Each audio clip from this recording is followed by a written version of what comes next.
Buenos días.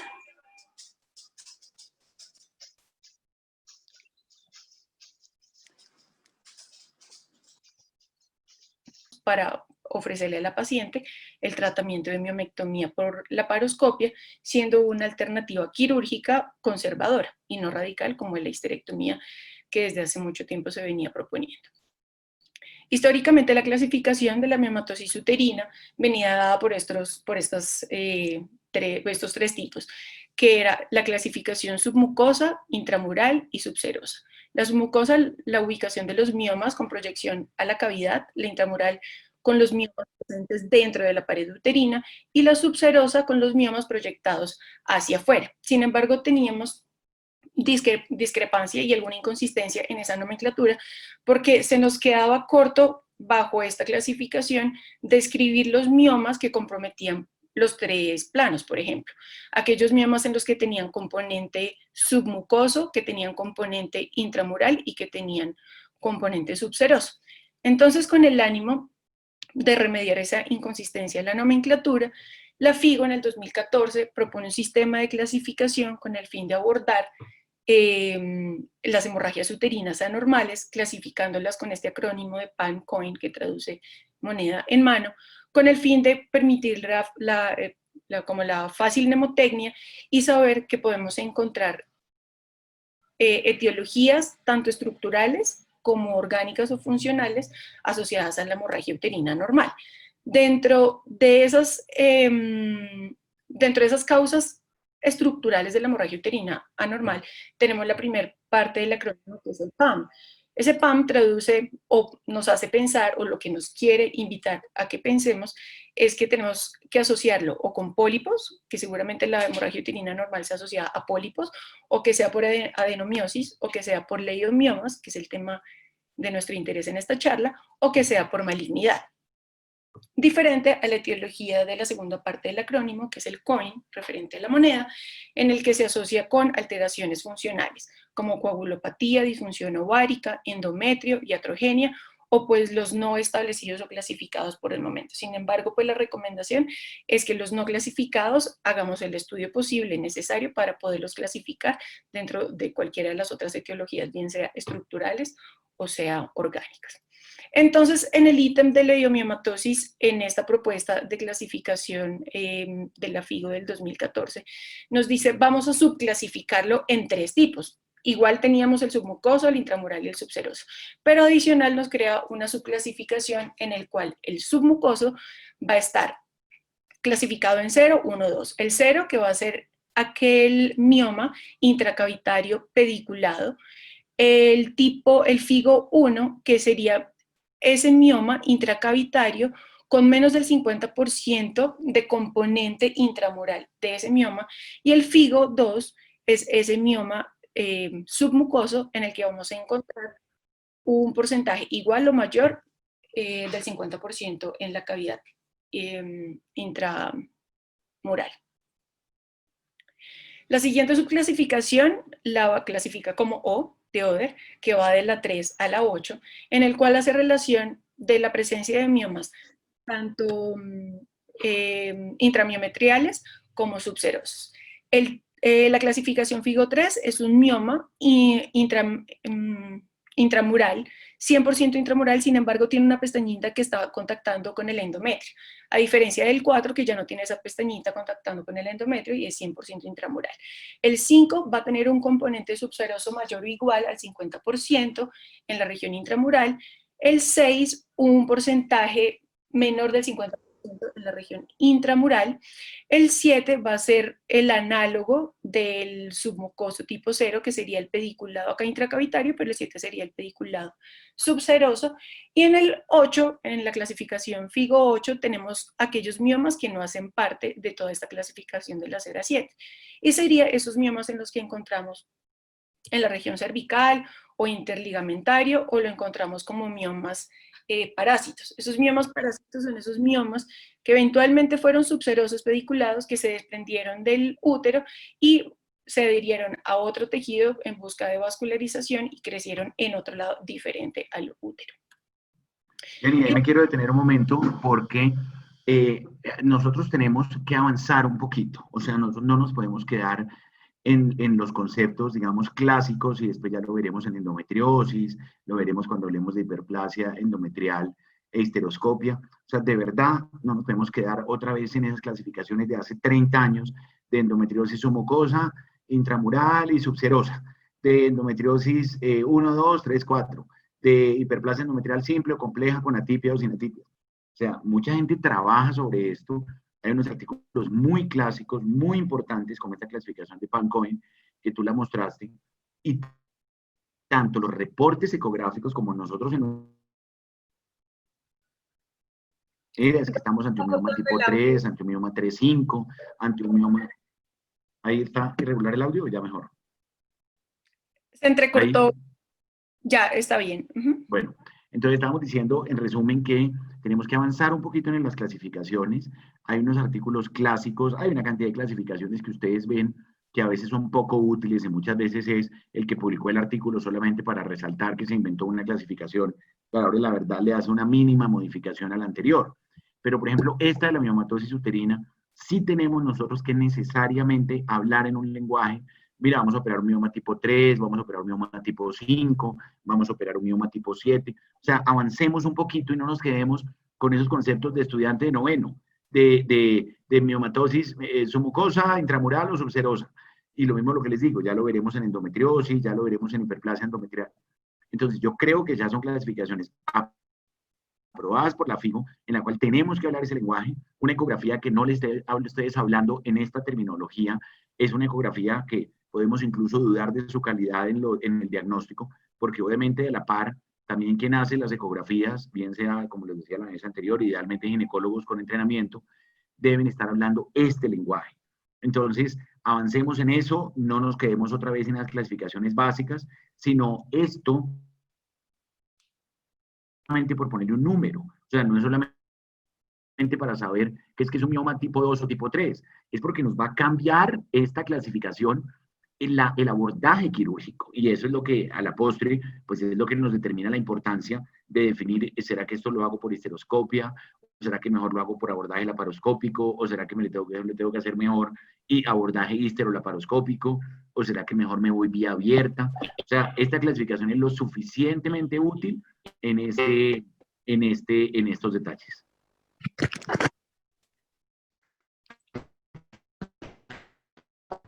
Así es, Doc.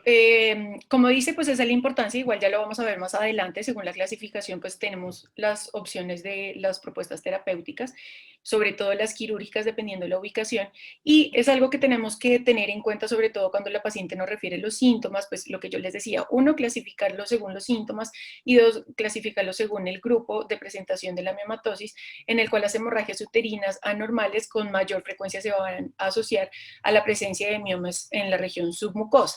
Y pues de esto dependerá cuál va a ser la propuesta quirúrgica.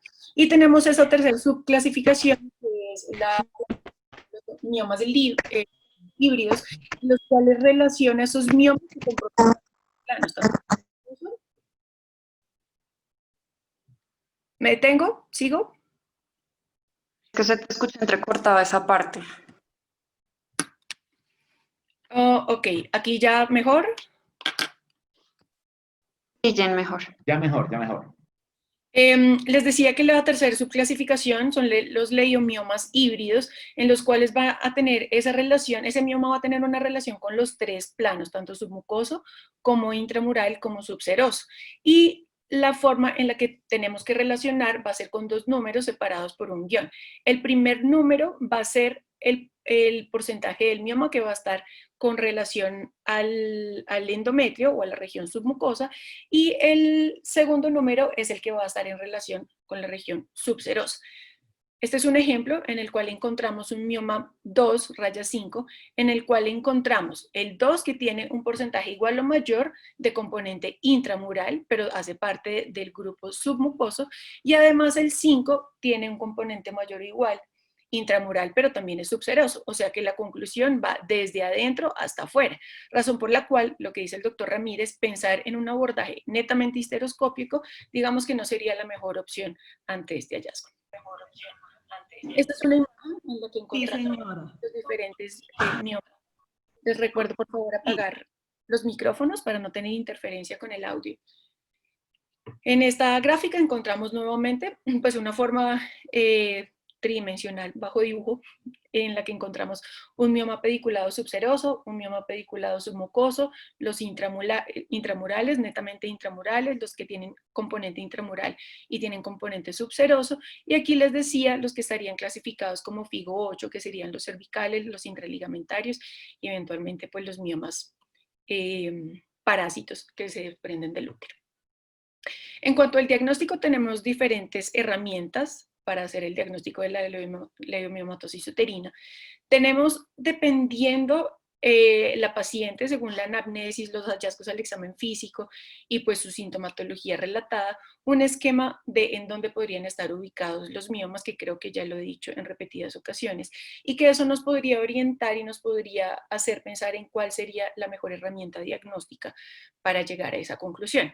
Si la paciente tiene una hemorragia uterina normal, ya sabemos que estamos sospechando miomas en la región submucosa y que la herramienta diagnóstica de elección para confirmar o para descartar ese tipo de etiología sería la histeroscopia. Sin embargo, el inconveniente que tenemos es que es un procedimiento costoso, que necesita experticia y que adicional no lo tenemos en todos los centros de salud. De forma alterna a la histeroscopia, si estamos buscando solo el submucoso, podría ser la histerosonografía. La tomografía para aquellas pacientes en las que estamos sospechando dolor pélvico asociado a miomatosis de posible localización subserosa, y sin embargo tener en cuenta que en todos los centros de salud el método diagnóstico más preciso y con mayor disponibilidad es la ecografía transvaginal. La ecografía transvaginal, en un estudio que realizó Alejandro Marín en el 2019, confirma ese estudio que realizó Duholm en el 2002, en el cual confirma que la sensibilidad y la especificidad de la ecografía transvaginal en el diagnóstico de la miomatosis uterina asciende al 90 al 99%, o sea que es una herramienta muy útil, muy práctica y económica para hacer el diagnóstico de la miomatosis uterina. ¿Qué necesitamos saber con esa ecografía transvaginal una vez la podamos realizar? Uno, saber la ubicación de esos miomas, ojalá sea con la clasificación FIGO, y qué cantidad. Esto lo digo ¿por qué? Porque también según los estudios, para las indicaciones de tratamiento laparoscópico versus el abierto para la miomectomía, hacen referencia a la ubicación o a la cantidad. Sin embargo, también es controversial. En este estudio, publicado en el 2014 por el Sevier, documenta que la mayoría de los miomas se encuentran en la región intramural, casi entre un 60 o un 70%. En la región submucosa hasta un 25% y en la región subserosa hasta un 10%, con otra ubicación diferente a esos tres anteriores, un 5%. Que en relación a la cantidad de presentación de los miomas, encontramos el 30% de forma única y el 70% de forma múltiple. Entre ese 70% de forma múltiple, que esto también es importante y eventualmente ya lo veremos en las indicaciones o en los criterios de elección de las pacientes de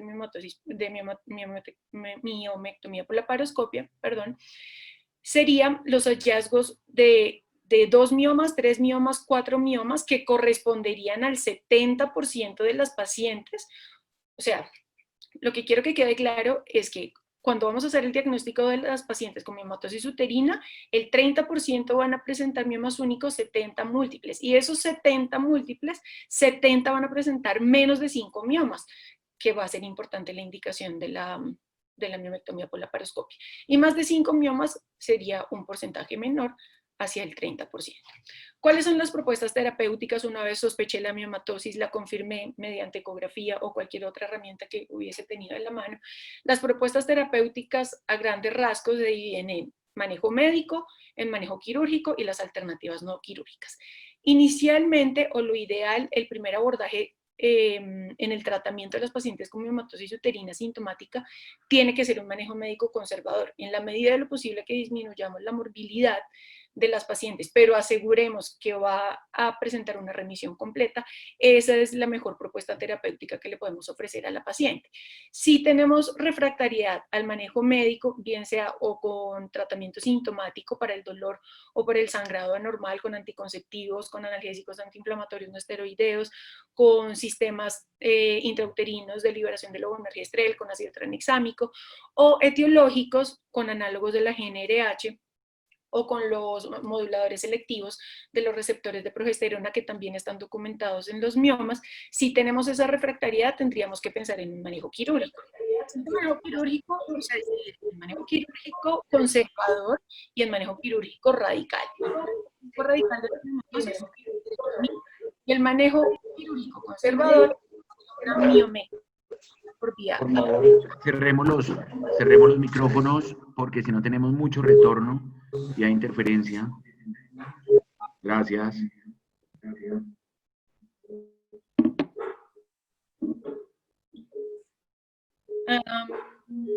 Les decía que tenemos el manejo quirúrgico. Tenemos el manejo quirúrgico conservador y el manejo quirúrgico radical. El radical es histerectomía y el conservador la miomectomía, bien sea por vía laparoscópica o por vía abierta, o la miomectomía por histeroscopia cuando encontramos los miomas submucosos. ¿En qué momento tendríamos que pensar en alternativas no quirúrgicas? En aquellas pacientes en las que le ofrecimos el tratamiento médico conservador, bien sea sintomático o etiológico, presentaron refractariedad al tratamiento, ofrecemos la propuesta quirúrgica y la paciente no desea propuesta quirúrgica, tendríamos que pensar en una alternativa terapéutica, y esa alternativa sería o embolización de arterias uterinas o sería una ablación de miomas con fuentes de energía, bien sea por radiofrecuencia o bien sea por láser, dirigidas por resonancia o por ecografía. Sin embargo, tener en cuenta y explicarle a las pacientes que estas medidas alternativas no quirúrgicas tienen una alta tasa de recurrencia y que eventualmente podrían terminar en un manejo quirúrgico o conservador o definitivo. Jenny, ahí quiero hacer una observación importante por la anterior, porque, digamos, un manejo que es perfectamente válido, que no está descrito ahí, es el manejo observacional, o sea, es el manejo de vigilancia clínica y ecográfica de los miomas.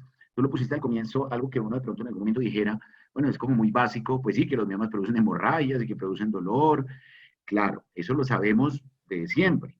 Pero el otro punto es que a veces estamos llevando pacientes, por ejemplo, a cirugía, con un mioma subseroso de 4 centímetros, que a la hora de la verdad, si uno lo mira objetivamente, eso le está influyendo en fertilidad o eso le está influyendo en sangrado, claramente no.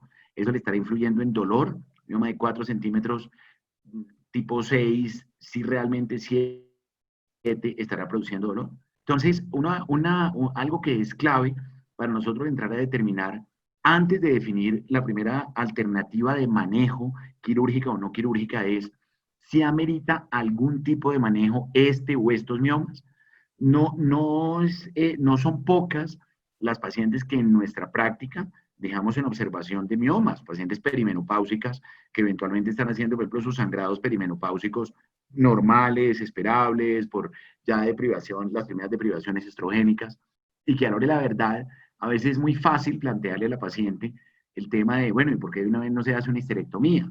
O de pronto en alguien que sea más joven, de pronto decirle, bueno, mejor saquemos estos miomas, eso con el tiempo le van a crecer. Claro, démosle tiempo a ver si con el tiempo crecen, pero no necesariamente siempre. A veces es muy 2 más 2 es 4, entonces nos traen una ecografía, aparece una miomatosis uterina y de una vez ya estamos mirando qué tipo de abordaje quirúrgico hay. Hoy en día, con el tema médico-legal, sobre todo en el tema de miomatosis uterina, de pronto no tanto en la histerectomía, pero sí con el tema de miomatosis uterina, algo que en nuestra práctica es muy, muy útil es, usted le explicó al paciente las alternativas de manejo. Yo no estoy hablando de IFU, porque nosotros ni lo tenemos aquí. Ahora de pronto si tú lo vas a citar, esta ablación por radiofrecuencia de miomas o IFU realmente tampoco ha mostrado un beneficio importante. El sitio donde más se ha trabajado esto es en España, con unos resultados modestos.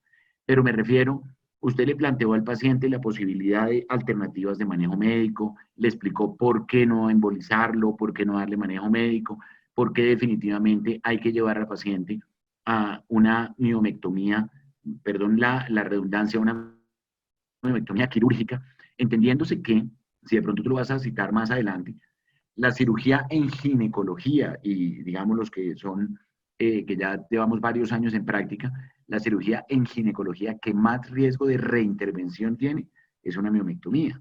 Es la cirugía de más riesgo de sangrado, por eso a ninguno le ponemos torboprofilaxis, y por esa razón, y porque podría ocurrir que una paciente en una miomectomía va a llegar a terminar o en el intraoperatorio o en el posoperatorio en una histerectomía. Claro, usted dice, no, yo le expliqué al paciente que le podía terminar haciendo histerectomía. ¿De acuerdo?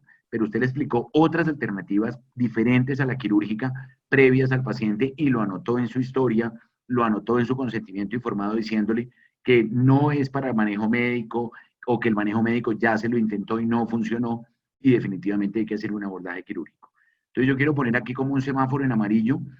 Ver una ecografía no es como así como que usted está recibiendo una monitoría, entonces diga reactiva o no reactiva, entonces este mioma de esta ecografía, sí, por la paroscopia, o no, esto mejor hagámoslo abierto. Primero miremoslo si es quirúrgico o no, miremoslo si es candidata para eventualmente alguna opción con un endosectivo intrauterino, si es una opción para una embolización, si definitivamente ni siquiera para qué miomectomía, lleva 3 miomectomías esta paciente, tiene 40 años, no tiene deseo de fertilidad y simplemente lo que la paciente quiere es conservar el útero, pues entonces planteémosle mejor claramente una histerectomía y por qué sus ventajas, explicarle la tasa de recidiva de los miomas. O sea, detengámonos un momento con la paciente, individualicémosle su caso y una cosa importante, por favor, sobre todo en miomatosis uterina, y ya lo vamos a ver ahora con la indicación del manejo laparoscópico, no operemos ecografías. Tenemos que operar pacientes cuya sintomatología tiene que estar acorde con el resultado ecográfico. Y si no, de lo contrario, lo que les digo, vamos a hacer o una sobreactuación en procedimientos quirúrgicos, y ya cuando usted tuvo la complicación y operó la paciente de 25 años con un mioma tipo 6 de 5 centímetros, y la niña terminó en histerectomía, y usted puede llegar en un litigio médico legal, entonces le van a decir, bueno, doctor, ¿cuál fue la indicación de operar a este paciente? No, es que le dolía de vez en cuando, tenía sangrados. Doctor, esa ubicación de ese mioma no le produce esa sintomatología.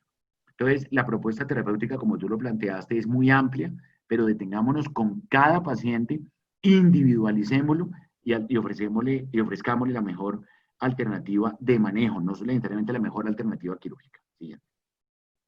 Muy bien, gracias, doctor.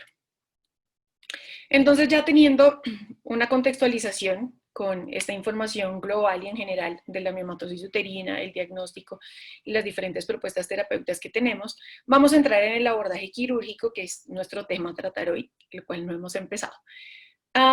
Vamos a dejar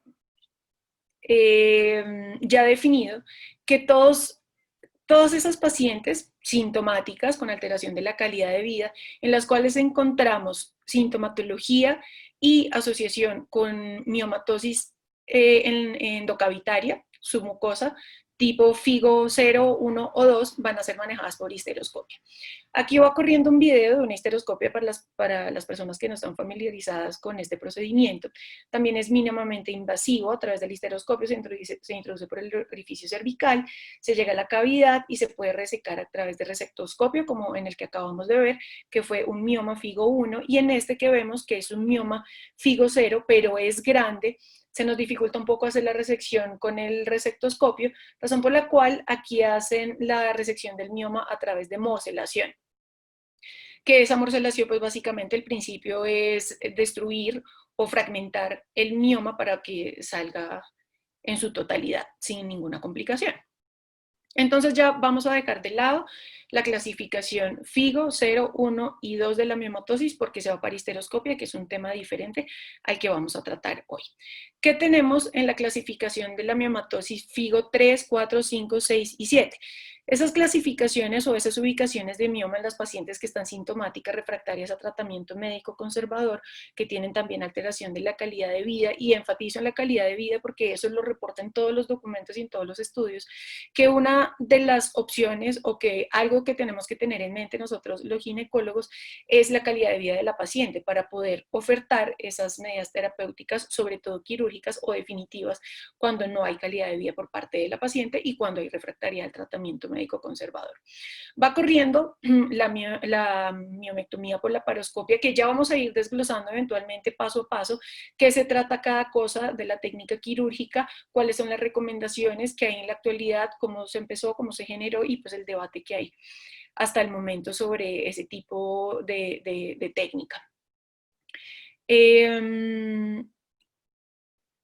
En la clasificación, en la subclasificación 3 de los miomas, que son los híbridos, en los que tenemos un compromiso de los 3 planos, tendríamos que individualizar a la paciente, o no se puede ir o a la laparoscopia o a la laparotomía, o no se va para histeroscopia, sino tenemos que individualizar, porque en esos casos en donde encontramos pacientes sintomáticas, igualmente refractarias a tratamiento médico, y que tienen indicación de tratamiento quirúrgico, podríamos considerar o darle tratamiento con un análogo de la GnRH, que también está debatido en este momento, está siendo reemplazado por el acetato ulipristal, que es el modulador de los receptores de progesterona, o podríamos intentar conjuntamente con el acetato ulipristal o ofrecerle a la paciente histerolaparoscopia, dependiendo de los hallazgos que tengamos en esas miomatosis híbridas que produzcan esa sintomatología.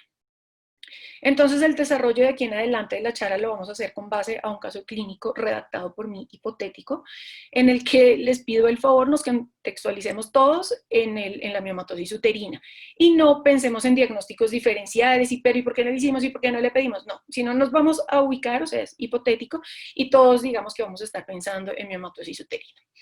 El caso es una paciente de 33 años, o sea, en edad fértil, no tiene hijos y tiene deseo de embarazo, quien presenta clínica de 12 meses de evolución, dolor en mi abdomen inferior, predominantemente en fosa ilíaca derecha, instauración lenta y progresiva.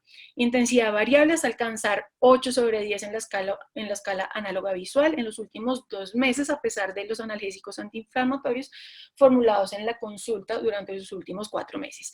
Refiere que esa sintomatología altera calidad de vida, pues limita algunos movimientos cotidianos, limita su actividad sexual y repercute en su autoestima. Trae a la consulta una ecografía transvaginal de hace 2 meses que reporta un útero en ABF de 102 por 89 por 78 milímetros con presencia de mioma subseroso anterolateral derecho con dimensiones de 65 por 55 por 48 milímetros y otro en la cara anterior de 48 por 70 por 56 milímetros. Un endometrio homogéneo, anexos normales, resto de hallazgos ecográficos normales. No tiene ningún antecedente de importancia, ni familiares, ni quirúrgicos, ningún otro antecedente. Los ciclos regulares previos, 28/3, nunca ha planificado y no ha quedado en embarazo, no tiene hijos, o sea que también tendríamos que pensar en un posible curso de infertilidad. Gesta 0/0, redundante, y tiene un test de BPH negativo de hace un año. Ese es nuestro caso clínico. Entonces nos llega esta paciente a la consulta y pues digamos que en muchos casos todos quedamos, lo que decía el doctor Ramírez, ¿será que operamos la ecografía, operamos sintomatología, qué hacemos? Pensamos en el procedimiento, porque si no pensamos en el procedimiento quirúrgico, la paciente puede aumentar su sangrado, puede aumentar el dolor y nos puede demandar, y tristemente pues todos estamos pensando en que todos los abordajes y el tratamiento que tenemos que hacer para las pacientes es pensado en que no nos vayan a demandar, tristemente. Pero tenemos que dejar eso de lado y ser lo más objetivos posibles y ofrecer a la paciente las propuestas que tenemos terapéuticas en la actualidad y avaladas y pues soportadas por los diferentes estudios. Entonces, en este diagrama publicado en el 2017 en el International Journal of Women's Health, en una actualización del manejo o del abordaje del tratamiento de la miomatosis uterina, la primera pregunta que sugiere en este algoritmo es: ¿ese mioma que está produciendo los síntomas tiene fácil o tiene acceso por histeroscopia? ¿Sí o no? Entonces, lo primero que tenemos que pensar es eso. ¿Estamos frente a un mioma submucoso que podemos entrar por histeroscopia, hacer el diagnóstico y tratamiento, una histeroscopia diagnóstica y terapéutica? ¿Sí o no? En este caso, pues tenemos una ecografía que no nos muestra nada en el endometrio y que tenemos un dolor en la fosa ilíaca derecha, y de ese mismo lado reporta la ecografía que tenemos estos 2 miomas, de 6 por 5 por 4 centímetros y otro de 4 por 7 por 5 centímetros. Entonces nos iríamos a la parte derecha del algoritmo, donde no tendríamos acceso a la cavidad endometrial por histeroscopia, o sea que vamos a dejar esta parte de lado. La siguiente pregunta que tenemos que hacernos es: ¿estamos frente a una paciente en edad fértil o estamos frente a una paciente perimenopáusica o en edad fértil que no desea embarazo? En este caso, estamos frente a una paciente que la tenemos en edad fértil y desea embarazo.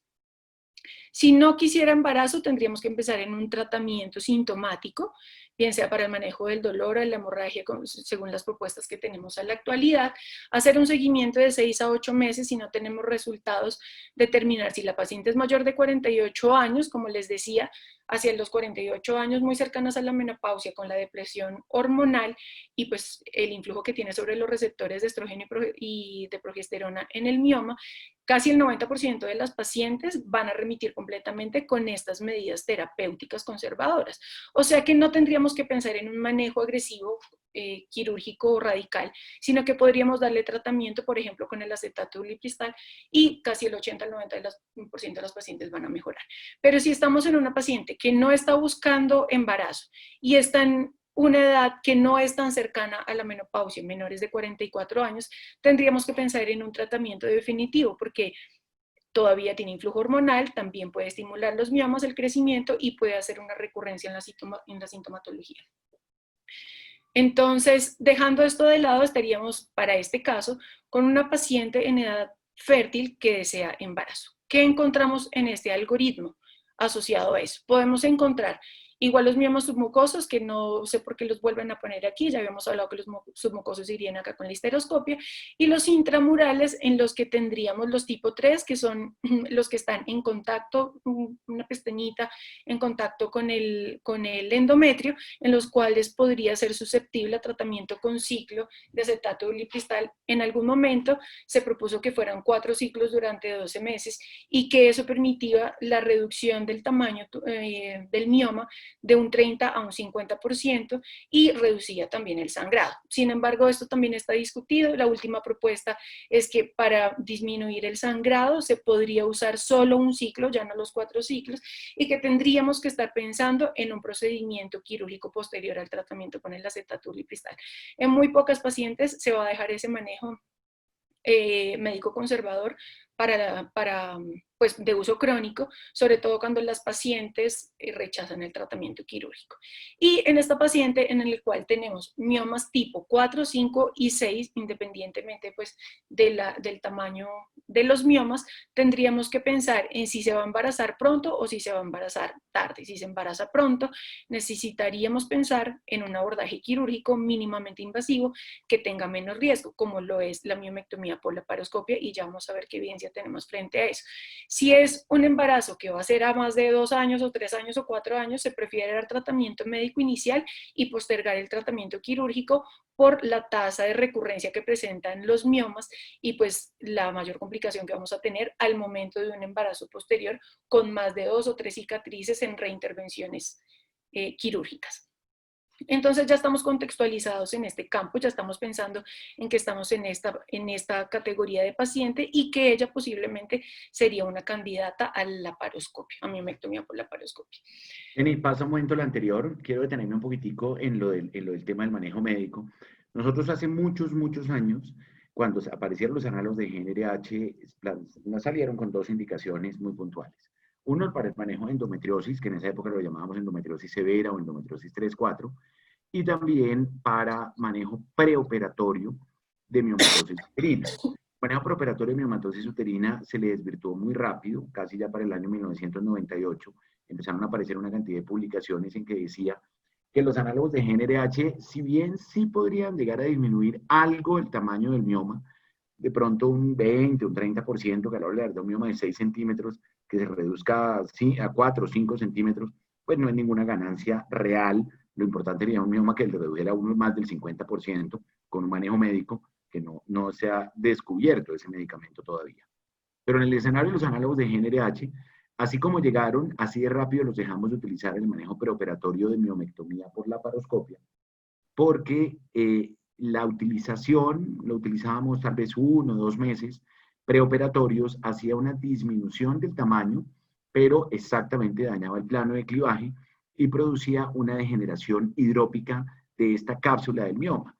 Lo cual, la postulación de la industria farmacéutica frente al acetato de leuprolide y algunos otros, digamos la buserelina, que se utiliza también en endometriosis, pero sobre todo fue el leuprolide, era que disminuía el sangrado intraoperatorio. Pero por el contrario, lo que hacía era aumentaba el tiempo quirúrgico porque lo hacía muy difícil, tanto por vía abierta como por vía laparoscópica, para hacer la enucleación del mioma. Por fortuna se dejaron de usar, quedamos en un limbo ahí hasta hace más o menos unos 5 años, en que no sé si de pronto lo vas a hablar más adelante, pero yo creo que ahorita la intervención nos sirve. En el tema del acetato bulipristal, cuando salió el ESMIA tenía una ventaja importante, era que el respaldo de quien mostraba los estudios, pues era un laparoscopista muy reconocido en Europa, vino aquí a Colombia, daba charlas alrededor del mundo, mostraba unos resultados fabulosos en términos de mejoría casi por encima del 30 al 40% de miomatosis uterina, tanto en ecografía como con resonancia, pacientes que se embarazaban espontáneamente después. Mejor dicho, dijimos en algún momento, bueno, se acabó la cirugía de miomatosis porque esto ahora será manejo médico a todas. Cuando lo empezamos a utilizar, desafortunadamente, frente a un costo muy alto del medicamento, se empezó a ver que no era tan cierto. O sea, se empezó a ver que el resultado no pasaba por encima de un 20%, 15% en reducción del tamaño del mioma. Que vuelvo y les digo, esto al final del día, con miomas de 6, 7, 8 centímetros, que se le reduzca a usted un 10, un 15, un 20%, eso no marca a la hora de la verdad frente al costo que bueno, de alguna u otra manera algunos pacientes lo podrían cubrir, pero el problema es cuando empezó el warning de la Asociación Española de Medicamentos, en el que se mostró que tenía una hepatotoxicidad importante, con daño hepático, creo que hablaron incluso algo de mortalidad por daño hepático severo en pacientes por hepatitis tóxica por el uripristal. El medicamento se satanizó completamente, casi en Europa se decía, si usted tiene tratamientos suspéndalos, no inicia nadie nuevos tratamientos. Entonces, el laboratorio húngaro, fabricante del medicamento, lógicamente pataleando y un poco angustiado en su situación, que era casi el producto estrella que tenía, empezó a sacar como unos comunicados, lo de siempre, lo desde el WHI para acá, que el estudio estaba mal hecho, que eso no era bien, que epidemiológicamente no se habían contado tales cosas, todo lo que siempre le dicen a uno cuando hay un medicamento que se desvirtúa con la literatura y entonces se trata de patalear tratando de buscarle algún beneficio. Entonces, el acetato bulipristal se dejó de utilizar mucho, se decía no, no lo use porque tiene una hepatotoxicidad, y de pronto ahorita volvió, pero con unas indicaciones muy puntuales. De hecho, en algún momento lo que se dijo era, bueno, no hay que operar las pacientes, solo el acetato bulipristal le va a reducir el tamaño del mioma y ya. No, hoy en día podría ser, como tú en algún momento lo citaste, como un manejo de disminución de tamaño prequirúrgico.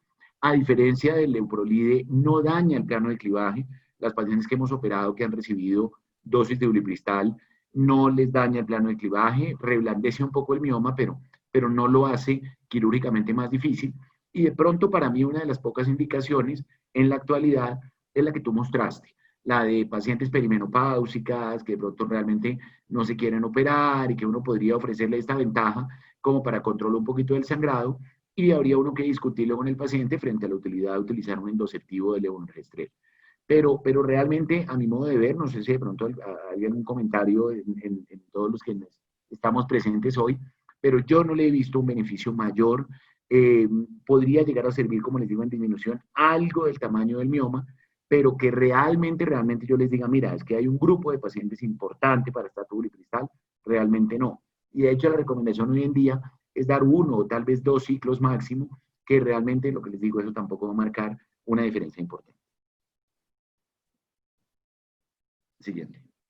Sí, y pues adicional a lo que dice el doctor, o sea, como que incluso hasta en eso ha habido debate. Uno, porque los análogos de la GnRH como el Leuprolide va a generar efectos adversos similares a la menopausia.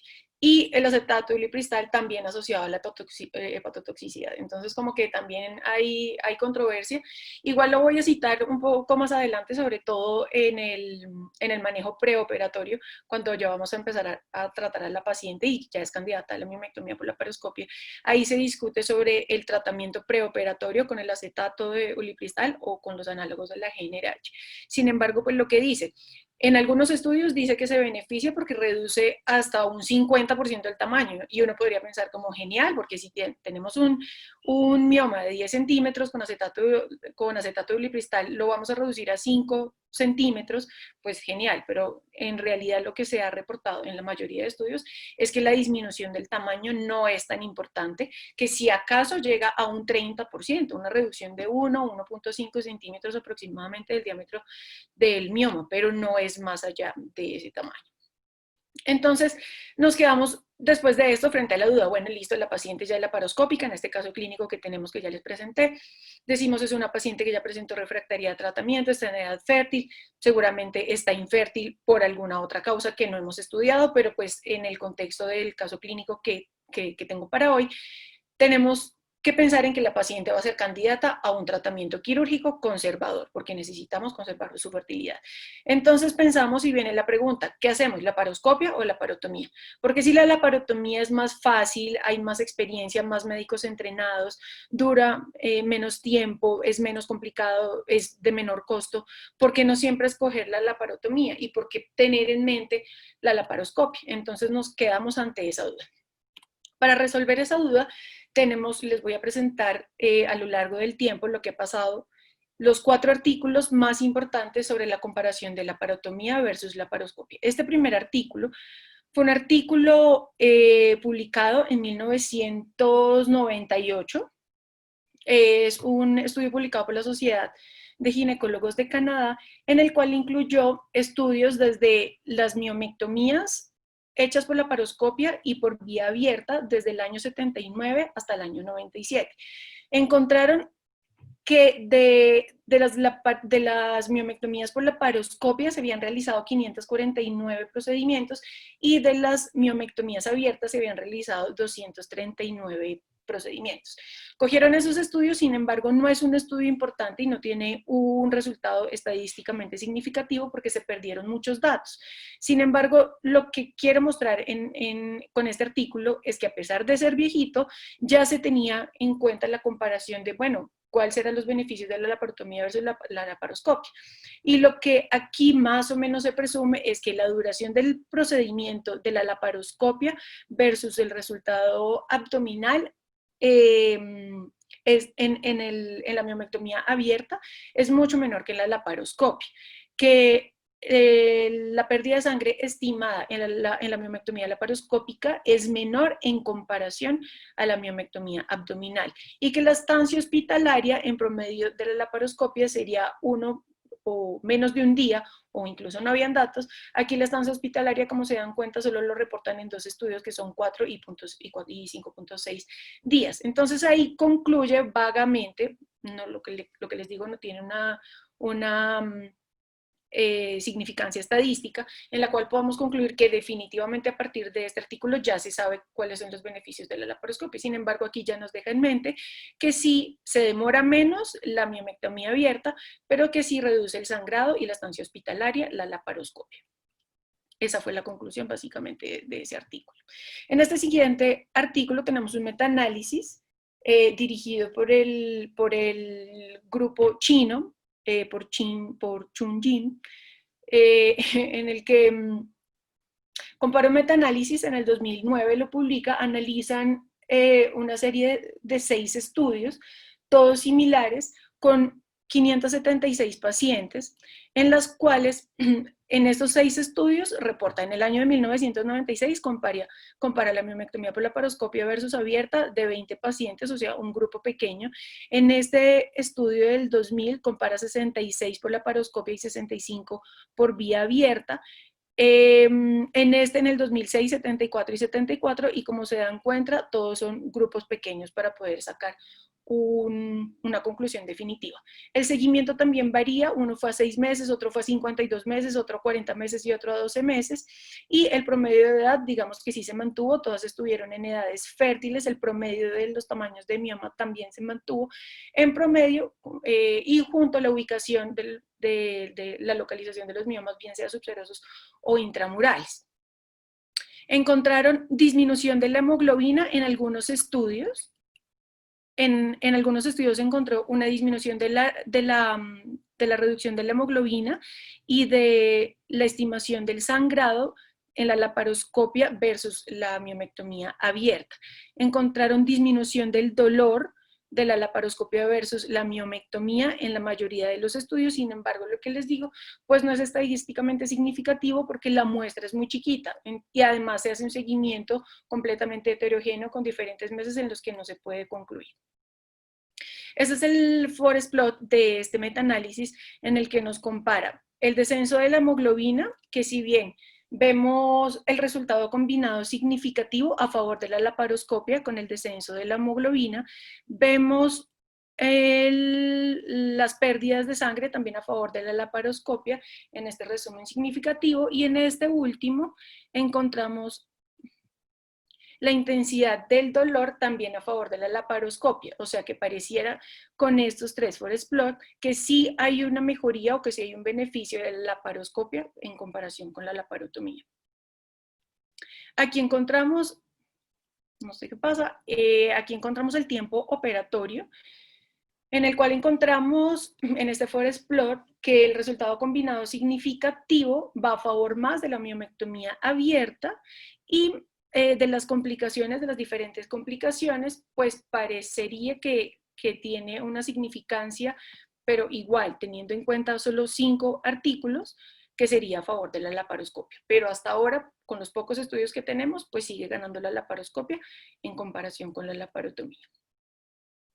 Aquí tenemos este análisis de los resultados de la Sociedad de Cirujanos Laparoscopistas, en el cual se estudian 322 pacientes en los cuales se les realizó miomectomía o por robot, o abierta, o laparoscópica. Los registros analizados, 169 pacientes que fueron llevadas a miomectomía abdominal abierta, 73 casos por vía laparoscópica y 66 casos por robot. Las características fueron similares en los estudios, teniendo en cuenta la paridad, antecedentes quirúrgicos y el índice de masa corporal. El tiempo quirúrgico promedio por robot fue 140 minutos, que fue el mayor en comparación con la laparoscopia y con la vía abdominal. La vía abdominal 72 minutos como mediana y la laparoscopia 70 minutos. El sangrado sí fue menor en la robótica y en la laparoscopia en comparación con la vía abierta. No hubo ninguna complicación significativa comparándola entre las 3 vías, y hubo menos transfusiones en la vía, en la laparoscopia por robot. Aquí les muestro pues los resultados en los cuales clasifican o diferencian los tipos de miomectomía por vía abdominal, laparoscópica y por robot, cuántos fueron los casos, y la correlación con el dolor, el sangrado, la fertilidad y algunas otras complicaciones, y la relación que ya les nombré, cuyos resultados fueron disminución en el tiempo operatorio para la cirugía abdominal, como lo vemos acá. El tiempo máximo que se llevó fue la robótica, que llegó hasta 328 minutos. La estancia hospitalaria mayor fue robótica, igual con una mediana o el promedio de 1, en la abdominal de 2 con una estancia mayor de 12, y en la laparoscopia de 0 a 6 en 73 pacientes, diferente a la cantidad de pacientes que se tuvieron por miomectomía abierta. Y en cuanto a transfusión, las pacientes que requirieron más transfusión fueron las pacientes que fueron llevadas a esa miomectomía abierta en comparación con la laparoscópica y la robótica, con un 9 y un 4% respectivamente. O sea que la conclusión fue que, a pesar de aumentar el tiempo quirúrgico, la miomectomía robótica asistida como la laparoscopia han demostrado menor estancia hospitalaria, menor sangrado, menor tasa de transfusión y comparación con miomectomía abdominal por laparotomía.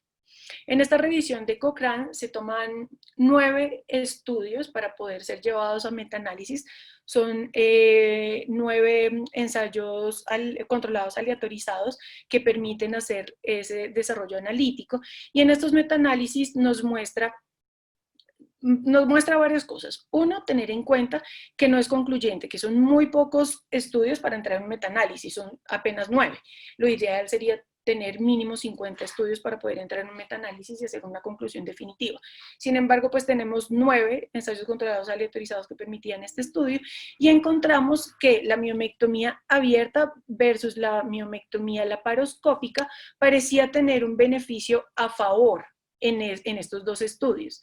En el estudio de la miomectomía por laparoscopia versus la miomectomía por mini laparotomía también parecería tener algún tipo de beneficio. Sin embargo, en la miomectomía por laparoscopia versus la miomectomía asistida por laparoscopia con mini laparotomía parecía ir más a favor de la vía abierta. El resumen o el resultado combinado significativo de estos estudios, digamos que varía, no es concluyente, pasa por el 0, razón por la cual no podríamos decir si es a favor o en contra de la laparoscopia o de la vía abierta en este campo. Aquí tenemos una relación de la miomectomía por laparoscopia versus la miomectomía abierta en el control del dolor postoperatorio a 48 horas. Tal vez se me olvidó decir eso en la diapositiva previa. Ese era el análisis de la valoración del dolor a 24 horas en el previo. Esta es la valoración del dolor a 48 horas y encontramos que solo tenemos 2 estudios para ser analizados, razón por la cual pues, no tiene una significancia estadística. Sin embargo, con estos 2 estudios se lleva a ese metaanálisis y se puede concluir que el resultado combinado significativo de estos 2 estudios para el dolor postoperatorio a 48 horas va a favor de la laparoscopia. Aquí tenemos la fiebre postoperatoria. En este primer ítem compara la miomectomía laparoscópica versus la miomectomía abierta. Solo tenemos 2 estudios en los cuales el resultado combinado significativo va a favor de la laparoscopia. Tenemos la comparación de la miomectomía laparoscopia versus la mini laparotomía, que también iría a favor de la laparoscopia, y pues la conclusión de estos 6 artículos sería a favor de la laparoscopia para reducir la fiebre postoperatoria. O sea, tendríamos otra característica que iría a favor de la laparoscopia versus de la cirugía abierta. Acá encontramos los eventos adversos, como la laparoconversión de los diferentes estudios, y encontramos que el resultado combinado significativo de estos estudios en los cuales comparan la vía laparoscópica y la vía abierta en cuanto a la laparoconversión no es significativa, es indistinta y no podríamos concluir que una nos va a llevar a la laparoconversión o que la miomectomía en general nos podría llevar a una estadística o a una tasa grande de laparoconversión, no se puede concluir. Aquí tenemos la lesión de órganos pélvicos, solo tenemos un estudio, no se puede comparar, pues no se puede ni siquiera medir la heterogeneidad, solo es un artículo y pues tampoco ni a favor ni en contra de la vía abierta, la vía laparoscópica. No se pudo determinar la estancia hospitalaria porque no teníamos los suficientes datos para poder hacer el estudio analítico y representarlo a través de metaanálisis, razón por la cual ese no se valora. En el tiempo quirúrgico, sí se valora a través de los diferentes estudios y pues el resultado combinado significativo va a favor de disminuir el tiempo operatorio para la vía abierta. En cuanto a la recurrencia de los fibroides, también indistinto, tanto laparoscopia como vía abierta, como vemos el resultado combinado, cruza por el 1, no podíamos definir si vamos a tener mayor recurrencia con vía laparoscópica o con vía abierta, es indistinto, y la tasa para repetir la miomectomía se presentó pues en solo un estudio en el cual fue llevado por la laparoscopia, razón pues por la cual no podemos concluir porque no tenemos con qué comparar ni tenemos estudios significativos que puedan entrar dentro del análisis estadístico. Y aquí tenemos el riesgo de una histerectomía a largo plazo y pues también solo tenemos un estudio, no tenemos los datos analíticos para poder resolver o descifrar si va a ser más riesgoso o no. Entonces, en ese orden de ideas, en la mayoría de los artículos, a pesar que son pocos los estudios que nos pueden concluir algo, podríamos pensar que la vía laparoscópica sería mejor que la laparotomía o que la cirugía abierta, sobre todo en la reducción de sangrado, de estancia hospitalaria y de disminución de dolor. No podemos concluir otra cosa más porque no tenemos los estudios ni tenemos los ensayos clínicos aleatorizados que permitan un metaanálisis que nos hable o sobre fiebre o sobre recurrencia o sobre el riesgo de histerectomía eventual o incluso de la recurrencia de la miomectomía. Por ahora... Vamos a hacer ahí, Jenny, unas observaciones puntuales. La primera de ellas es que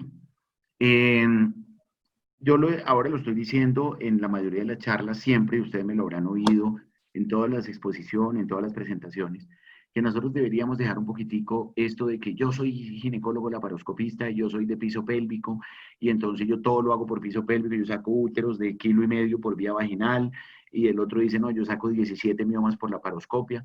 No, eso no se trata de eso. Nosotros debemos ser cirujanos de 2 vías, 3 abordajes. O sea, uno debe tener una integralidad en el abordaje con los pacientes. La experiencia le va dando a uno que hay un grupo de pacientes para procedimientos vaginales, hay un grupo de pacientes para procedimientos abiertos y hay un gran grupo de pacientes para procedimientos laparoscópicos. Entonces, la miomectomía probablemente es de las cirugías, primero, más controvertidas que hay en la laparoscopia. Segundo, que si uno lo mira hilando fino, no hay una demostración evidente de las ventajas superiores de la laparoscopia frente a la cirugía por laparotomía. Se está operando una miomectomía por laparoscopia, está sudando, pasando los punticos, tratando de disecar ese mioma, y entonces pasa un colega que estaba operando una histerectomía en la sala de al lado, que no hace laparoscopia, y dice, uy, esos miomas que usted tiene, yo en 20 minutos los hubiera sacado abiertos. Y usted lleva 2 horas y media tratando de poner unos puntos en un mioma de 6 centímetros. Y es verdad, es verdad. Este doctor, con toda su experiencia en cirugía abierta, muy seguramente hubiera podido sacar esos 2 o 3 miomas en 20 o 30 minutos.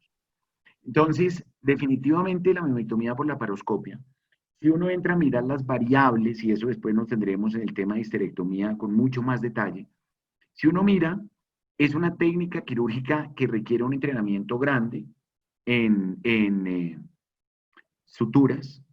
Es una cirugía que ahora lo vas a hablar muy seguramente en la discusión de lo del morcelador.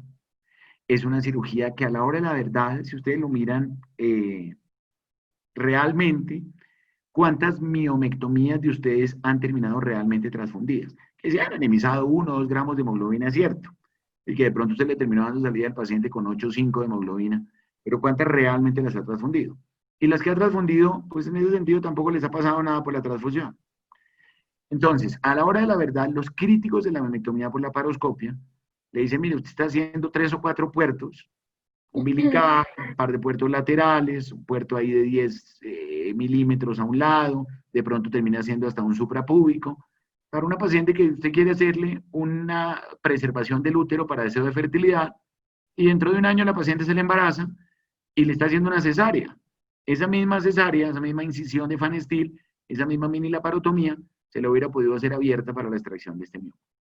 Entonces es difícil defenderse radicalmente con estudios, que hay miles en la literatura, tú citaste 3 en tiempos diferentes, desde hace más de, antes, finalizando la década de los 80, cuando en Francia y los hermanos Nessal, y fueron los que primero empezaron a hacer miomectomía por vía laparoscópica.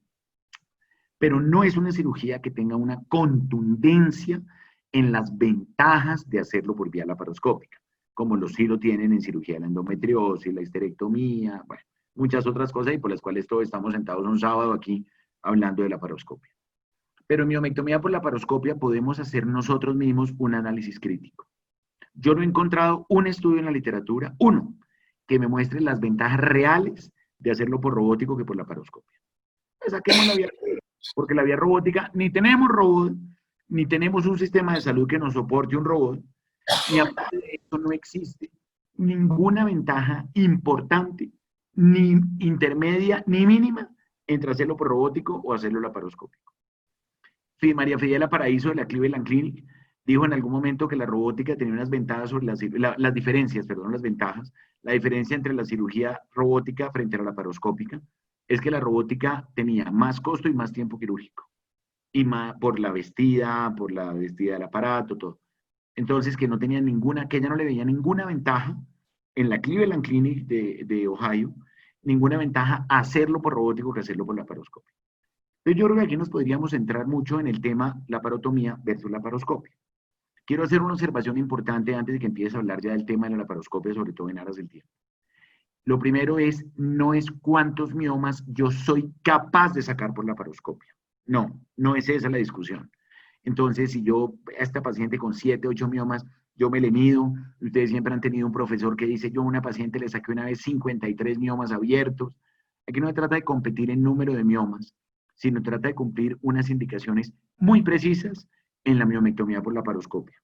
Vamos a ver si las vas las vas a citar más adelante, pero la idea es que esto tiene exactamente, como le está diciendo Abate, unas indicaciones muy claras, unas indicaciones muy precisas, y cuando usted pasa esa delgada línea roja, en cuanto al tamaño o al número de miomas, la embarra, la embarra, la embarra, y después de 2 horas y media y que la convirtió a la parotomía, usted en ese momento su primer pensamiento es, ¿y yo por qué no la hice abierta?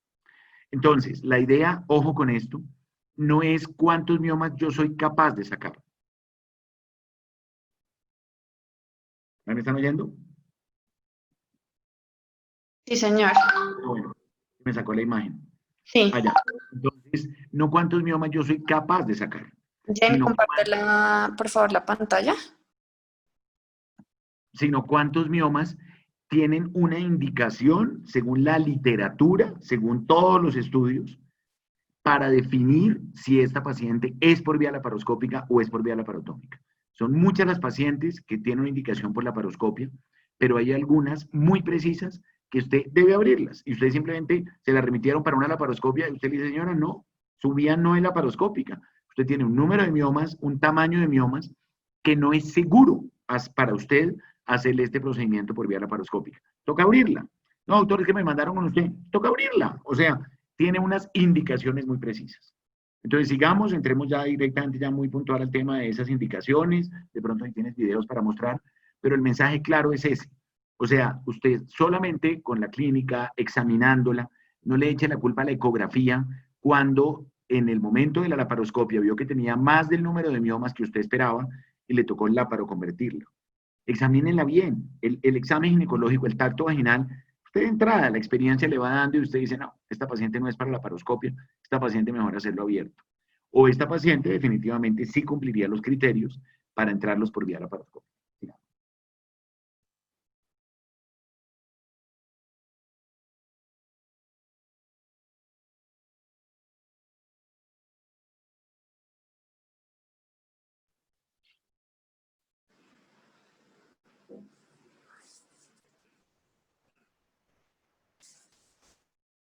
¿Ya Jen, cerró la presentación? nuevamente la pantalla.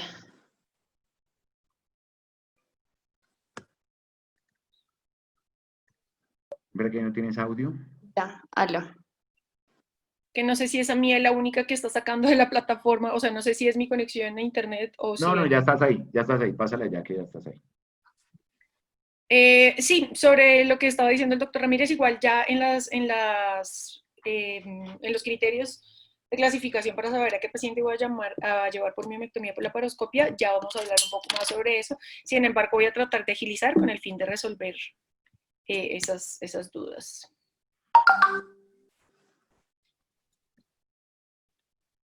Aló, ¿me escuchan? ¿Sí me escuchan? Sí. Ok, listo.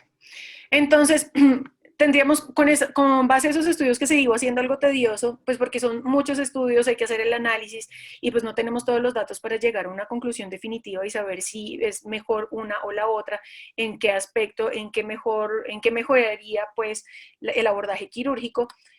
Nos vamos a centrar nuevamente en el caso, en esa paciente de 33 años con este tipo de mioma en el cual estamos buscando. Entonces decimos, listo, sí, ya con esos resultados que les mostré de esos diferentes artículos a lo largo de la época, decimos que, o se puede concluir, más o menos, que la laparoscopia sí va a tener esos beneficios en comparación con la vía abierta en la estancia, en el sangrado y en el dolor posoperatorio. Sin embargo, tenemos unos criterios de selección. Esta paciente en la que estamos, con la que presentamos el caso clínico, tendría esos criterios para llevarla a una miomectomía por laparoscopia. Entonces, ¿qué criterios de elección tenemos para ese procedimiento? Uno, que el tamaño uterino sea menor o igual a 14 semanas de embarazo, lo refieren, que no tenga ningún mioma que exceda de 5 a 7 centímetros, y estos dos yo los tengo con asterisco porque hay unos artículos antiguos del 2014, del 2010, que refieren que el tamaño máximo para llevar a una paciente a miomectomía por laparoscópica son 5 centímetros. Sin embargo, en el 2014, en el 2017, se hace referencia a que se puede llevar a esas pacientes a miomectomía por laparoscopia, incluso con miomas mayores de 7 centímetros, incluso hasta 10 centímetros, reportan algunos artículos, siempre y cuando el cirujano tenga toda la habilidad y cuente con todas las herramientas laparoscópicas para hacer la resección. O sea, ¿qué es el límite de miomas? Y el tamaño uterino dependería del cirujano y de las destrezas y las habilidades que tenga el cirujano para llevar a esa paciente a miomectomía por laparoscopia. Ahí es muy importante primero, fíjate, de pronto 14 centímetros, pero si es un mioma pediculado tipo 7, estaría perfecto para poderlo hacer por vía laparoscópica, porque simplemente quitarle el pedículo y tú lo morcelas y listo. Pero si es un mioma de 13 o 12 o 11 centímetros, completamente un mioma 2,5 con ese tamaño, claramente es una paciente que no se va a beneficiar de una laparoscopia.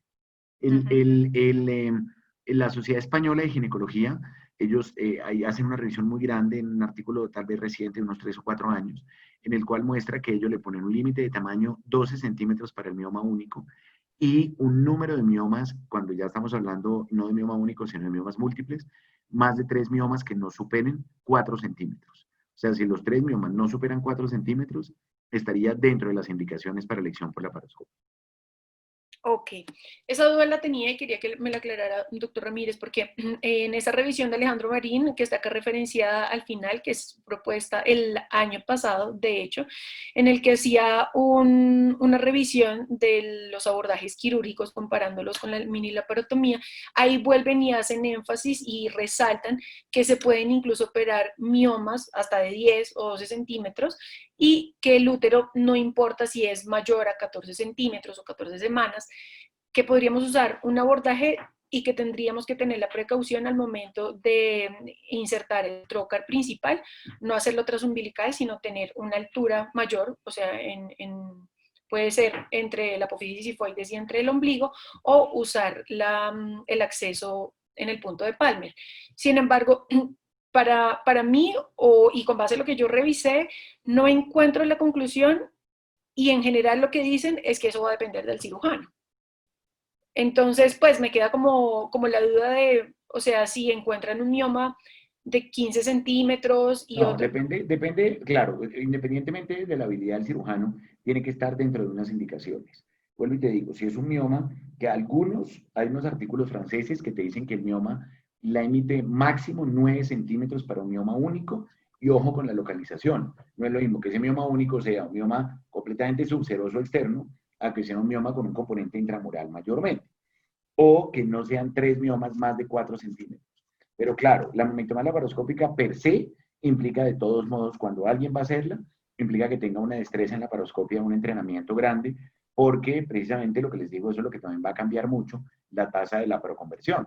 Cuando hacen esos estudios en personas que están en curva de aprendizaje frente a cirujanos ya expertos, la diferencia en tiempos quirúrgicos es marcadamente significativa y en diferencia también en la paroconversión. Fíjate que ahí está Malsoni, en este Mario es muy bueno y él lidera un grupo que trabajan en Italia y ellos han trabajado mucho en eso que tú estás mostrando, en los límites de la miomectomía para definir exactamente en relación a cómo, si tú saltas esos límites, tendría unas complicaciones realmente mayores, sobre todo de la paroconversión para arriba. Sí, pues esto no lo muestran los italianos en este estudio multicéntrico en el cual recogen los procedimientos quirúrgicos que hacen tanto vía abierta como laparoscópica de 4 centros italianos de referencia y toman y tienen en cuenta 2050 procedimientos de miomectomía, sobre todo laparoscópica, y determinan, o lo que quiere, o lo que pretende el estudio es determinar la incidencia de las complicaciones, qué tipo de incidencia o qué tipo de complicación, perdón, es la que se va a encontrar asociada entre esos 2050 procedimientos realizados entre el 98 y entre el 2004. Estas son las características generales de las pacientes que ingresaron en el estudio en cuanto a la fertilidad, si estuvieron expuestas o no análogos de la GnRH, qué tipo de compromiso de profundidad tenían los miomas, si eran subserosos, intramurales o si habían miomas intraligamentarios, o dependiendo del número de embarazos o partos o cesáreas que hubiese podido tener previamente. Y reporta esto que es muy interesante y muy importante, que lo vamos a nombrar de aquí en adelante también, y es que de ese total de 2050 procedimientos de miomectomía por laparoscopia, encontró una tasa de 0.48 relacionado con la principal complicación, que son los hematomas. Que esos hematomas lo vamos a hablar cuando veamos el tema de sutura, que está en directa relación con la sutura, bien sea o por la paratomía o por la paroscopia, que depende de esa técnica de sutura, de si se hace en un plano, se hace dos planos, con qué tipo de sutura se hace, pero que la principal complicación que se encontró en la laparoscopia pues, fueron los hematomas en 10 casos. Las hemorragias igual asociados con los hematomas en 14 casos, con una tasa de 0.68, y para cuando vayamos a hablar de la morcelación, los sarcomas solo representó un 0.09%. Los sarcomas, hay uno en el que reporta los leiomiosarcomas, bueno, quizás en otro más adelante. Aquí solo nos reporta esos dos casos y esa tasa mínima de incidencia o de complicación que se tiene con la miomectomía por la paroscopia. Aquí encontramos una comparación de las pacientes, dividen las pacientes en dos grupos. Uno, las que no tuvieron complicaciones después de la miomectomía, y dos, las pacientes que sí tuvieron complicaciones después de la miomectomía laparoscópica. El promedio de edad, más o menos 36 años. El tamaño de los miomas, mayor de 5 en 1.457 pacientes, o sea, el primer grupo, que el primer grupo no tuvieron complicaciones. Y del segundo grupo se encontraron 195 complicaciones con miomas de más de 5 centímetros, pero para un total de 223 pacientes que presentaron complicaciones, o sea que sí es una tasa muy alta. Ahí básicamente uno tendría que evaluar, Jenny, es básicamente en las complicaciones ellos se refieren sobre todo, fundamentalmente, porque si no uno diría, bueno, un número de 195 complicaciones es muy alto. No, eso estaría entrando más en relación a la paroconversión, básicamente se considera, o lo consideran algunos grupos como una complicación, y lo otro sería eventualmente las complicaciones ya relacionadas directamente con el procedimiento laparoscópico, digamos, en el abordaje, todo, y el riesgo también, eventualmente una tercera complicación, podría llegar a ser el riesgo de terminar en histerectomía, ¿no? Esas serían, digámoslo, como las tres situaciones. Avancemos para no nos detallemos tanto en los números para poder seguir. Ok. Bueno, entonces, pues en este estudio lo que nos relacionaba era eso, como qué porcentaje tenemos o qué OR tenemos en relación con el tamaño del mioma de 1.4 para mayores de 5 centímetros y de mayores de 3 miomas, tendríamos un OR de 4.4, pero eso con ese análisis de regresión estadístico ajustado al número de complicaciones y ajustado a la totalidad de las pacientes que se llevaron a miomectomía por laparoscopia, en donde aumenta más ese OR de más de 3 miomas de 1.3 y de mayor de 5 centímetros a 6.8 el riesgo de complicación. O sea que sí necesitamos tener en cuenta esos criterios y sí hay unos criterios específicos para elegir a las pacientes para la laparoscopia. Entonces, aquí vamos a escoger para nuestro caso en particular, vamos a referir la laparoscopia como nuestro tratamiento de elección y les traigo aquí este artículo para comentarles que en 1979 el doctor Sim fue el primero en describir una miomectomía por laparoscopia en Alemania con estos instrumentos que ven acá resaltados los más importantes, que sobre todo es una pinza cocodrilo, tenía un electrocoagulador y tenía un tissue punch, que desde ese entonces me llama la atención, desde el 79 se considera la morcelación, o sea, la morcelación no es tan nueva. Lo que describía como técnica quirúrgica el doctor Sim era una vez con la pelviscopia, documentar sobre todo los miomas subserosos, eran los únicos indicados para la miomectomía por laparoscopia y que fueran menores, idealmente de 12 milímetros. Los traccionaba con la pinza hacia arriba y con esa otra pinza cocodrilo a través de energía 120 grados, trataba de liberar la base y dejarla pediculada de tal forma que no la cortaba completamente, sino que con la misma pinza, a través de rotación, la quitaba y dejaba ese lecho no tan cruento, pero igual hacía la hemostasis con un monopolar de coagulación. La extracción pues las hacía a través de los puertos, sobre todo el puerto principal, porque no operaba miomas mayores de 10 milímetros. Sin embargo, cuando los hallazgos intraoperatorios documentaban un mioma subseroso de 12 o 13 milímetros, recurría al tissue punch para poder cortarlo y poderlo sacar por el puerto de laparoscopia. Eso fue en el 79. En el 90, el doctor Dewinson propone la primera técnica de laparoscopia para miomectomía, sobre todo para los miomas intramurales, haciendo énfasis en que la resección de esos miomas intramurales tienen que ir acompañados de una sutura del lecho, tanto del plano profundo como el plano superficial, y aquí reporta la asociación del número de miomas que retira intramurales según su tamaño, que como a diferencia de que lo hacía SIM, que era menos de 11 o 12 milímetros, aquí ya empieza a hacer resección de miomas de 20 a 40, de 40 a 60 milímetros, incluso llega hasta los 10 centímetros.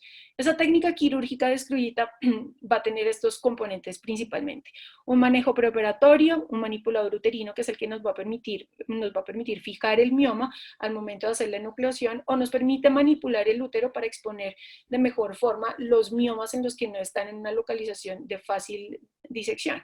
Definir el puerto principal dependiendo del tamaño uterino y dependiendo del tamaño del mioma, bien puede ser un trocar principal, un puerto principal transumbilical, o puede ser en el punto Palmer o en el punto que va entre la línea, o en el punto medio entre el ombligo y la apófisis sifoidea. Tenemos algunas prevenciones para evitar el sangrado, tanto intraoperatorio como perioperatorio, que ya lo vamos a ver. La incisión uterina va a depender, uno, del cirujano, va a depender qué tipo de mioma estamos manejando, si es uno o si son varios. La enucleación, tratar en la medida de lo posible hacer la liberación del mioma conservando la pseudocápsula, porque eso es lo que eventualmente nos va a ayudar a conservar la fertilidad. Tener en cuenta que esa enucleación es el momento crítico donde hay más riesgo de sangrado, porque los vasos nutricios son los que están aumentando el sangrado justo en ese momento. La sutura es la principal herramienta que tenemos para disminuir las complicaciones, y de esa sutura va a depender la seguridad y la estabilidad de la cicatriz al momento de un embarazo futuro. Y ahí también tenemos que hacer énfasis, porque tenemos que hacer una buena técnica de sutura, tanto laparoscópica como abierta, independientemente de la sutura que tengamos, si es barbada o si es la sutura convencional, el Vicryl, pero tenemos que hacer una buena técnica de sutura. La extracción, ahí hay un poco de polémica, porque la extracción, si estamos diciendo que las pacientes que tienen indicación para miomectomía por laparoscopia necesitan miomas más o menos de 5 centímetros, tendríamos que de entrada pensar que no vamos a poder retirar esos miomas por un puerto principal de 10 milímetros o de 12 milímetros, sino que tendríamos que retirarlos o por morcelación, o sea, triturarlos adentro y extraerlos, que era como se hacía antes del 2014, o retirarlos por la colpotomía posterior, que era lo que discutíamos en la revisión previa, en la cual, mediante contención del neumoperitoneo, una incisión en el fondo de saco de Douglas, se podía hacer el retiro del mioma a través de la cavidad vaginal completamente íntegro, o también se podía morcelar manualmente para extraerlo por la cavidad. Y la otra técnica de extracción es apoyándonos, además de la laparoscopia, de la mini laparotomía. Tener en cuenta la prevención de adherencias, que en general, tanto la miomectomía laparoscópica como abdominal, al momento de incidir la serosa tiene una función, no es decorativa, sino que está sosteniendo o está manteniendo la hidratación del útero, y es la que le permite que no se adhieran los órganos adyacentes. Cuando hacemos una solución de continuidad sobre la serosa, estamos impidiendo esa hidratación de la superficie del útero, y eso aumenta el riesgo de adherencias, con la consecuente complicación de las adherencias, dolor pélvico crónico, infertilidad u obstrucciones intestinales. Tener en cuenta los cuidados postoperatorios, la recuperación y el control periódico, porque de eso también va a depender el seguimiento o el tratamiento, bien sea médico o quirúrgico nuevamente. En el manejo preoperatorio, la GnRH está discutida. Aquí les relaciono los artículos que hablan sobre la GnRH, sobre el tratamiento previo al procedimiento quirúrgico. Sin embargo, la principal complicación que se tiene con este tratamiento es que, si bien puede disminuir el sangrado, mejora la anemia en las pacientes con hemorragia uterina normal, podría disminuir el tamaño o algún porcentaje no despreciable de la masa miometrial. Tiene la complicación que quita el plano de clivaje, y eso hace que aumente más el tiempo de procedimiento laparoscópico, razón por la cual está debatido. Sin embargo, en el 2019, Alejandro Marín, en toda su revisión, dice, pues si usted es experto, se le facilita hacer la disección, la enucleación del mioma, a pesar de tener GnRH, use la GnRH, porque la paciente va a tener mejor evolución postoperatoria y no va a requerir transfusión. Sin embargo, otro grupo como Ferrero en el 2018 refiere que sí se puede usar el acetato de ulipristal, sobre todo en las pacientes que van a ser llevadas a miomectomía de los miomas submucosos. No habla nada sobre los miomas intramurales o subserosos para ser llevados a la laparoscopia. Y aquí Alejandro Marín, nuevamente en el 2019, refiere que o podríamos usar tanto análogos de la GnRH como acetato de ulipristal previo procedimiento quirúrgico. El manipulador uterino, para los que no están familiarizados con este, es un Jenny, vamos a hacer una cosa. El tema de miomatosis es muy extenso, pero fíjate que nos faltan dos temas que son muy, muy importantes, que es uno, que me parece súper detallado, que es lo de la discusión del morcelador, que es lo que se dio precisamente con lo de la miomatosis. Y lo otro, hay una cantidad de cosas sobre técnica quirúrgica de las suturas, que sí me parece importante que toda la gente lo vea en los videos sobre miomas de determinada localización, de determinada ubicación.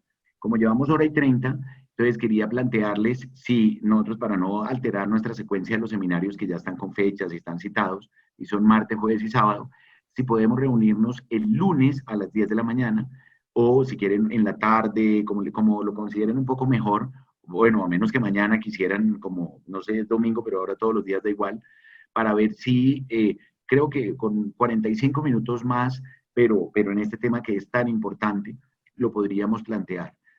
Como les digo, para que nos quede como redondeada la idea, creo que mañana no tendríamos ningún problema entre 10 y 10 y 45 y pedimos que nos habiliten la plataforma de FECOLSOC para mañana a esa hora. Y podríamos terminar el tema porque lo que te digo, me parece que está muy bien revisado, me parece que está muy, pero es muy extenso. Fíjate que incluso para el tema de histerectomía, por ejemplo, le dimos 2 jornadas.